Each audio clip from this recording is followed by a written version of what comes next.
സ്വയംവര പന്തലിന്റെ upcoming episode റിവ്യൂലോട്ട് എൻ്റെ എല്ലാ കൂട്ടുകാർക്കും സ്വാഗതം. നന്ദിനിയും മാരുതിയും ചേർന്ന് ഒരു ബിസിനസ് സ്റ്റാർട്ട് ചെയ്യുന്നുണ്ട്. അതിന് ഫുൾ സപ്പോർട്ടായിട്ട് സൂര്യ കൂടെ തന്നെ ഉണ്ടായിരിക്കും. പത്മ എതിർത്തിട്ടും നന്ദിനിയുമായിട്ട് ആരതിയുടെ വീട്ടിലോട്ട് വരുന്നുണ്ട്. ചെറിയ ചെറിയ രീതിയിൽ ആരതി കാറ്ററിംഗ് വർക്കെല്ലാം ചെയ്യുന്നുണ്ട്.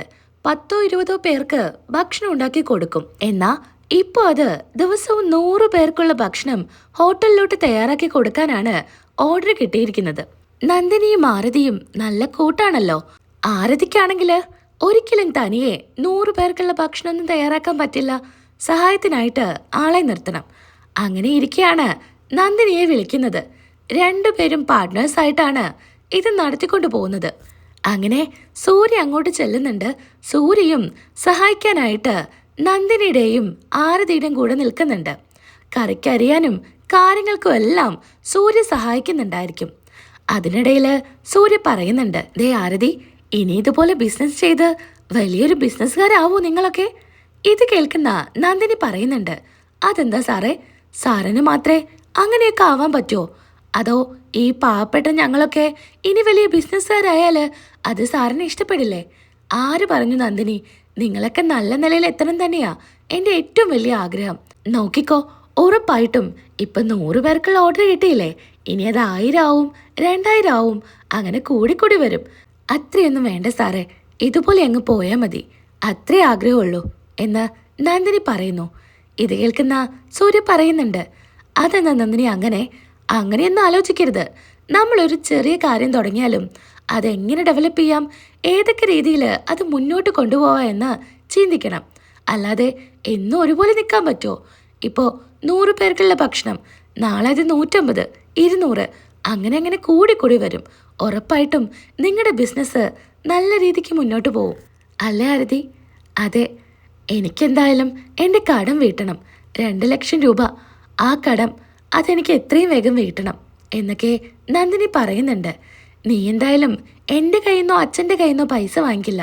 അപ്പം പിന്നെ നീ ഇതുപോലെ എന്തെങ്കിലുമൊക്കെ ചെയ്താലല്ലേ നിനക്ക് കടം വീട്ടാനും പറ്റൂ എന്ന് സൂര്യ പറയുന്നു. ദേ ചേച്ചി, ഇതുപോലെ സംസാരിച്ചിരുന്നാലേ നമ്മുടെ ജോലിയൊന്നും കഴിയില്ല. വേഗം ചെയ്യാൻ നോക്ക് ചേച്ചി. അങ്ങനെ ആരതിയും നന്ദിനിയും ബാക്കി കാര്യങ്ങളൊക്കെ ചെയ്യുന്നുണ്ട്. ഇതൊക്കെ കണ്ട് സഹായിച്ചും കൊണ്ട് സൂര്യ കൂടെ തന്നെ ഉണ്ടായിരിക്കും. സൂര്യ മാത്രമല്ല, നമ്മുടെ ആരതിയുടെ ഭർത്താവും കൂടെ ഉണ്ടായിരിക്കും. അങ്ങനെ കളിച്ചും ചിരിച്ചും കാര്യങ്ങളെല്ലാം ചെയ്യുന്നുണ്ട്. അതിനിടയിൽ സൂര്യ പറയുന്നുണ്ട്, എടാ നമുക്ക് പോയി 2 അടിച്ചിട്ട് വന്നാലോ? ഈ നേരത്ത് നിങ്ങൾ ഇവിടുന്ന് പുറത്തു പോകാൻ നിൽക്കുക. ഇന്നെന്തായാലും കുടിക്കാനായിട്ട് 2 ആളെ വിടുന്നില്ല. ദേ നന്ദിനി, നീ സൂര്യയെ വിളിച്ച് എന്തെങ്കിലും പണി കൊടുക്ക്. അങ്ങനെ സൂര്യ സാറിനെ വിളിക്കുന്നുണ്ട്. ഇടിയപ്പം ഉണ്ടാക്കാനാണ് വിളിക്കുന്നത്. അങ്ങനെ സൂര്യയോട് പറയുന്നുണ്ട്, സാർ ഇത് ചെയ്തേ. അങ്ങനെ സൂര്യ ഇങ്ങനെ ചെയ്യാൻ ശ്രമിക്കുന്നുണ്ട്. പറ്റുന്നുണ്ടായിരിക്കില്ല. നന്ദിനി കാണിച്ചു കൊടുക്കുന്നുണ്ട്. നന്ദിനി, നിന്റെ കയ്യിന് ഇത്രയും ശക്തിയുണ്ടോ? അതിന് മാത്രം ശക്തിയൊന്നും വേണ്ട, സാറൊന്ന് ചെയ്തു നോക്ക്. നന്ദിനി സൂര്യയുടെ കൈ പിടിച്ച് ഇടിയപ്പം ഇങ്ങനെ ചുറ്റിച്ചെടുക്കുന്നുണ്ട്. അങ്ങനെ രണ്ടുപേരും അങ്ങോട്ടും ഇങ്ങോട്ടും സ്നേഹത്തിൽ സംസാരിക്കുന്നുമുണ്ട്. ഇതൊന്നും പത്മയും വീട്ടുകാരും അറിയുന്നുണ്ടായിരിക്കില്ല. പത്മയ്ക്കാണെങ്കിൽ വലിയ ദേഷ്യമായിരിക്കും. പത്മ ദേഷ്യത്തിലിരിക്കുന്ന സമയത്ത് മക്കൾ വന്ന് ചോദിക്കുന്നുണ്ട്, അല്ലമ്മേ, അവളെവിടെ? ആ നന്ദിനി, അവളെ കാണുന്നില്ലല്ലോ. എൻ്റെ കുറേ ഡ്രസ്സ് അലക്കാനുണ്ട്, അവളെ കണ്ടാ അത് അലക്കിക്കായിരുന്നു. നന്ദിനിയാണ് നീ ചോദിക്കുന്നേ? നീ പോയിട്ട് എൻ്റെ അലമാറയുടെ ചാവി എടുത്തിട്ട് വാ, എന്നിട്ടത് തുറക്ക്, അതിനുള്ളിലുണ്ട് നന്ദിനി. അമ്മ എന്തൊക്കെയാ പറയുന്നേ? അല്ലാതെ പിന്നെ ഞാൻ അവളെ പൂട്ടി വെച്ച പോലെയാണല്ലോ നിന്റെ ചോദ്യം. അവളെ ഇവിടുന്ന് ഇടിയപ്പം ഉണ്ടാക്കാൻ പോയിരിക്കുക. ഇടിയപ്പം ഉണ്ടാക്കാനോ? നടന്ന കാര്യങ്ങളെല്ലാം പത്മ മക്കളെടുത്ത് പറയുന്നുണ്ട്.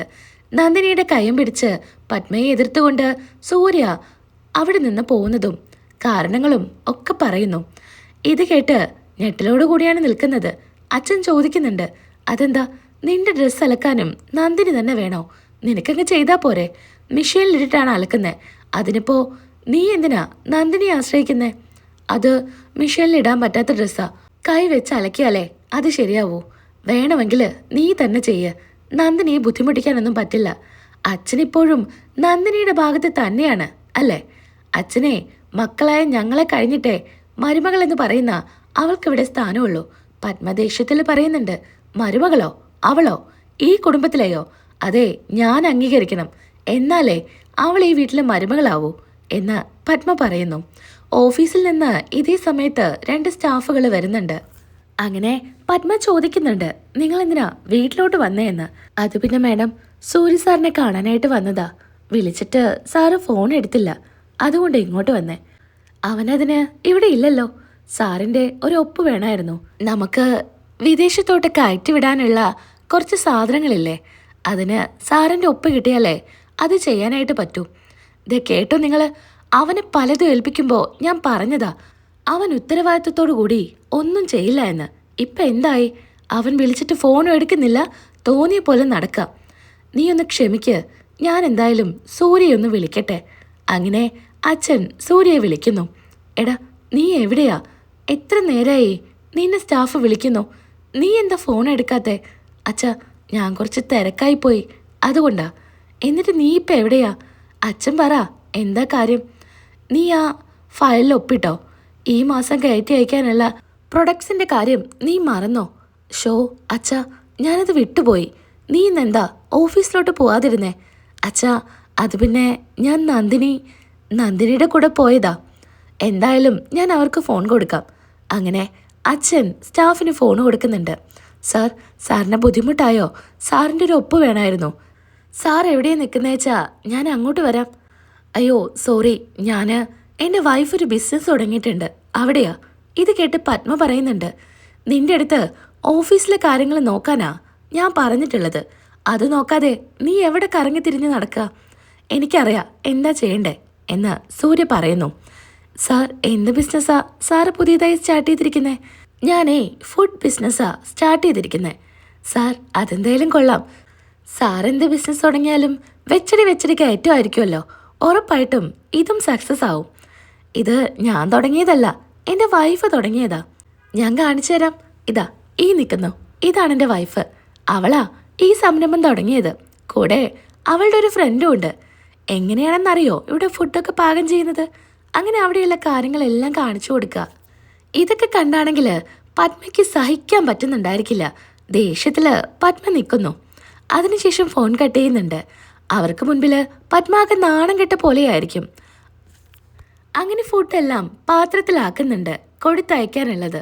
ആ സഹായത്തിനും കൂടെ തന്നെ സൂര്യ ഉണ്ടായിരിക്കും. അങ്ങനെ സൂര്യയ്ക്ക് പാത്രത്തിൽ ഭക്ഷണം കൊടുക്കുന്നുണ്ട് ടേസ്റ്റ് ചെയ്യാനായിട്ട്. സൂര്യ സാറ് ഇതൊന്ന് കഴിച്ച് നോക്കിയിട്ട് അഭിപ്രായം പറ. നല്ലതായിരിക്കും, നീ ഉണ്ടാക്കുന്നതല്ലേ. അത് പറ്റില്ല സൂര്യ സാർ, സാറൊന്ന് കഴിച്ചു നോക്ക്, എങ്ങനെയുണ്ടെന്ന് അറിയാലോ. സൂര്യ ആസ്വദിച്ച് ഭക്ഷണം കഴിക്കുന്നുണ്ട്. നന്നായിട്ടുണ്ട്, 2 പേർക്കും നല്ല കൈപ്പുണ്യ. എന്തായാലും ആദ്യം കഴിച്ച ആൾ തന്നെ നല്ല അഭിപ്രായം പറഞ്ഞു. ഇനിയിപ്പോൾ എന്തായാലും കൊണ്ടുപോയ ഭക്ഷണവും നല്ല രീതിക്കായിരിക്കും എല്ലാവരും അഭിപ്രായം പറയാൻ പോകുന്നത്. ഫുഡെല്ലാം വണ്ടി വന്ന് കൊണ്ടുപോകുന്നുണ്ട്. ഈ സമയത്ത് സൂര്യ പറയുന്നുണ്ട്, നന്ദിനി നീ ഇവിടെ തന്നെ നിന്നോ, ഞാനെന്തായാലും ഓഫീസിൽ പോയിട്ട് ഇങ്ങോട്ട് വരാം. നിന്നെ കൂട്ടി നമുക്ക് ഒരുമിച്ച് വീട്ടിലോട്ട് പോവാം എന്ന് സൂര്യ പറയുന്നു. സൂര്യ അവിടെ നിന്ന് ഇറങ്ങുമ്പോൾ ആരതി പറയുന്നുണ്ട്, കണ്ടോ സൂര്യക്ക് നിന്നോട് വല്ലാത്ത സ്നേഹ, അത് നീ മനസ്സിലാക്കുന്നില്ല. ചേച്ചി എന്തൊക്കെയാ പറയുന്നേ? ഇതൊന്നും ഇപ്പം സംസാരിക്കണ്ട, നമുക്ക് ഈ പാത്രങ്ങളൊക്കെ ഒന്ന് കഴുകി വയ്ക്കാം എന്നും പറഞ്ഞ് ജോലികളെല്ലാം നോക്കുന്നുണ്ട്. പിന്നീട് പത്മയാണ് കാണിക്കുന്നത്. പത്മാകെ ദേഷ്യത്തിലായിരിക്കും. മക്കളെടുത്ത് പറയുന്നുണ്ട്, അവൾക്കിട്ട് ഒരു പണി കൊടുക്കണം. എന്നെ എല്ലാവർക്കും മുൻപിലോട്ട് അവളെ നാണം കെടുത്തിയതാ, അവളെയും എനിക്ക് നാണം കെടുത്തണം. അമ്മേ, എന്ത് ചെയ്യാനാ? സൂര്യ അവളുടെ കൂടെയല്ലേ, അവൾക്കിപ്പോൾ അഹങ്കാരാ. സൂര്യ കൂടെ ഉണ്ടല്ലോ എന്നോർത്ത് എന്തു പറഞ്ഞാലും അവളെ സപ്പോർട്ട് ചെയ്ത് സംസാരിക്കുന്നില്ലേ, അതിൻ്റെ നെകളിപ്പ് അവൾക്കിപ്പോൾ ഉണ്ട് അമ്മേ. അതുകൊണ്ട് അവളെ എതിർക്കാനൊന്നും പറ്റില്ല. അവളെ നാണം കെടുത്താനേ എൻ്റെ കയ്യിലൊരു വഴിയുണ്ട്. ഞാനും അച്ഛനും ഇന്ന് ഒരു കല്യാണത്തിനായിട്ട് പോവാ. കൂടെ രാജുവിനെയും കൊണ്ടുപോകുന്നുണ്ട്. അപ്പം പിന്നെ നിങ്ങൾ മാത്രം ഇവിടെ ഉണ്ടാവൂ. സൂര്യക്കാണെങ്കിൽ ഓഫീസിൽ ഒരുപാട് വർക്ക് ചെയ്യാനുണ്ട്. അവനും ഇന്ന് നല്ല പോലെ വൈകിട്ടാ വരാം. നന്ദിനി വരുന്ന സമയത്തിന് മുൻപേ ഗേറ്റ് പൂട്ടിയിടണം. ഗേറ്റ് അവൾ വന്ന് തുറക്കാൻ പറഞ്ഞാലും തുറക്കരുത്. നാണം കെട്ട് അവൾ ആ പുറത്ത് തന്നെ നിൽക്കണം, കരഞ്ഞു വിളിച്ചുകൊണ്ട്. ഇതായിരിക്കും പത്മത്തിൻ്റെ പ്ലാൻ. മക്കളെടുത്ത് പറയുമ്പോൾ അവരും അത് സമ്മതിക്കുന്നുണ്ട്. അമ്മയ്ക്ക് വേണ്ടി അത് ഞങ്ങൾ ചെയ്തോളാം എന്ന് പറയുന്നു. അങ്ങനെ ഇറങ്ങാൻ നേരത്ത് അച്ഛൻ വരുന്നുണ്ട്. പത്മയാണെങ്കിൽ രാജുവിനെ വിളിക്കുന്നുണ്ട്. നീ ഇപ്പം എന്തിനാ രാജുവിനെ വിളിക്കുന്നേ? നമ്മുടെ കൂടെ വരട്ടെ, നമുക്കൊരു സഹായമാവില്ലേ എന്നും പറഞ്ഞ് രാജുവിനെയും കൊണ്ടുപോകുന്നു. അങ്ങനെ നന്ദിനിയാണെങ്കിൽ ജോലിയെല്ലാം കഴിഞ്ഞ് ഇറങ്ങാനായിട്ട് നിൽക്കുന്നുണ്ട്. ആരതിയുടെ അടുത്ത് പറയുന്നുണ്ട്, ചേച്ചി ഞാൻ ഇറങ്ങട്ടെ. നീ എന്തിനാ ഇപ്പം തന്നെ പോകുന്നേ? നീ ഇവിടെ നിൽക്ക്. സൂര്യ സാർ ഇങ്ങോട്ട് വരാന്നല്ലേ പറഞ്ഞത്. നിങ്ങൾക്ക് ഒരുമിച്ച് പോവാലോ. അതൊക്കെ ചേച്ചിക്ക് പറയാം. അവിടെ ചെന്നാലേ അമ്മ എന്നെ വഴക്ക് പറയും. അല്ലെങ്കിലേ എന്തെങ്കിലും കിട്ടിയാൽ മതി വഴക്കുണ്ടാക്കാനായിട്ട്. നീ സൂര്യ സാറിൻ്റെ കൂടെയല്ലേ കയറി ചെല്ലുന്നത്, അപ്പം വഴക്കൊന്നും പറയില്ല. അതല്ല ചേച്ചി, എന്നെ എന്തെങ്കിലും പറഞ്ഞാൽ സൂര്യ സാറ് നോക്കി നിൽക്കില്ല. അമ്മയായിട്ട് എന്തെങ്കിലും വഴക്കുണ്ടാക്കും. അത് കാണുമ്പോഴേ എനിക്ക് എന്തോ പോലെയാ. എല്ലായിടത്തും മരുമക്കള് അമ്മായിയമ്മയെ ഭർത്താക്കന്മാര് വഴക്ക് പറയണമെന്നാ ചിന്തിക്കുക. ഇത് നേരെ തിരിച്ചാണല്ലോ. നീ എന്തായാലും വല്ലാത്തൊരു സ്വഭാവം തന്നെ. അത് ഞാനും സൂര്യ സാറും തമ്മിലുള്ള ബന്ധം അങ്ങനെയല്ലേ, ഭാര്യ ഭർത്താക്കന്മാരെ പോലെ അല്ലല്ലോ. അതുകൊണ്ടാ. എന്നാ ശരി, നീ ഇറങ്ങ്. നാളെയും ഇതുപോലെ തന്നെ നല്ല രീതിക്ക് ഫുഡ് ഉണ്ടാക്കാൻ പറ്റിയാൽ മതിയായിരുന്നു. അതൊക്കെ ശരിയാവും ചേച്ചി, ഞാൻ ഇറങ്ങട്ടെ എന്നും പറഞ്ഞ് നന്ദിനി ഇറങ്ങുന്നു. എന്നാ നന്ദിനിയെ പുറത്തു നിർത്താനായിട്ട് മക്കളെല്ലാം പ്ലാൻ ചെയ്യുന്നുണ്ട്. സെക്യൂരിറ്റി ആയിട്ട് നന്ദിനിയുടെ അച്ഛൻ തന്നെയാണ് ഡ്യൂട്ടിക്കായിട്ട് ആ വീട്ടിലുള്ളത്. മുഖമെല്ലാം മറച്ചാണ് നന്ദിനിയുടെ അച്ഛൻ നിൽക്കുന്നത്. ആരും തന്നെ തിരിച്ചറിയരുതെന്ന് കരുതി. അങ്ങനെ ആര് വന്നാലും ഗേറ്റ് തുറക്കരുതെന്ന് സെക്യൂരിറ്റിയെ പറഞ്ഞ് ഏൽപ്പിക്കുന്നുണ്ട്.